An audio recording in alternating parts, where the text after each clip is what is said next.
We have wanted to do a Messiah recording forever, so that's where we are. It's so exciting. Well, with the Irish Baroque Orchestra, we perform Messiah every year. It's kind of a part of a heritage that we really celebrate. I know our musicians love playing the piece. To finally have our own version that we're recording is so special for us because we feel really connected with this piece.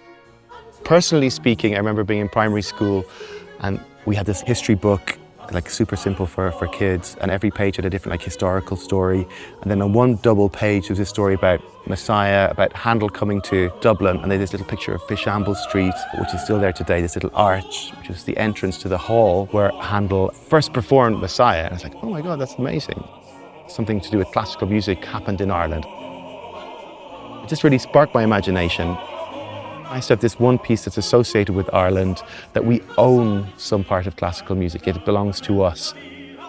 In Ireland, with so many great classical musicians, we punch above our weight with music. And I think that's why it's so important for us to memorialize that, for us to record it and celebrate the music making we have here with the whole world. A lot of the journey I've been on with the Irish Baroque Orchestra the last few years is to rediscover what was going on in Dublin at the time, what Handel found when he was here, who are the musicians who were working for him.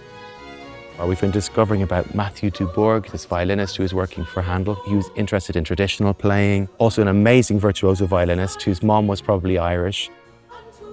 Matthew Dubourg worked in Ireland, he was from Dublin Castle, but he's also really great mates with Handel in London.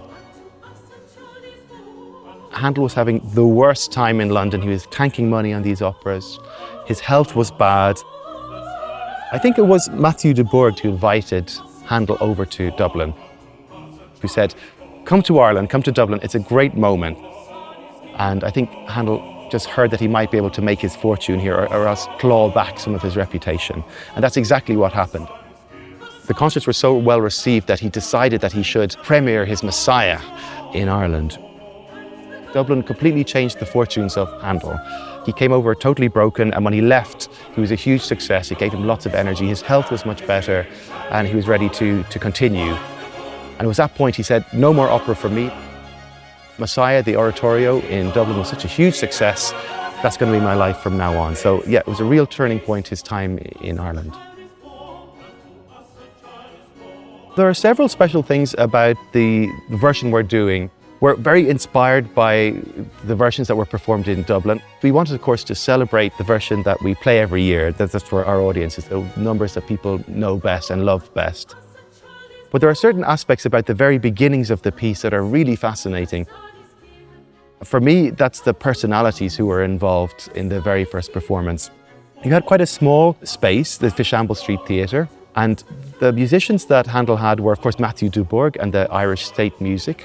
Well, you also had the cathedral singers coming from St. Patrick's and Christchurch Cathedral who were singing for him.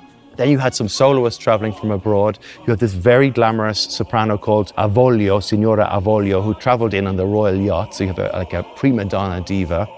She also sang in the chorus. All of the soloists sang in the chorus, so it gives a different vibe to the whole version that we're doing. And that's what's happening here, that the soloists are all singing everything. They're absolute heroes.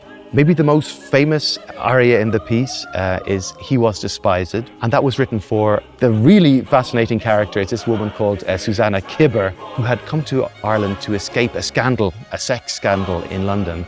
So she was kind of a fallen woman, if you like, and she came to Dublin hoping never to be recognised. But of course, everybody knew who she was.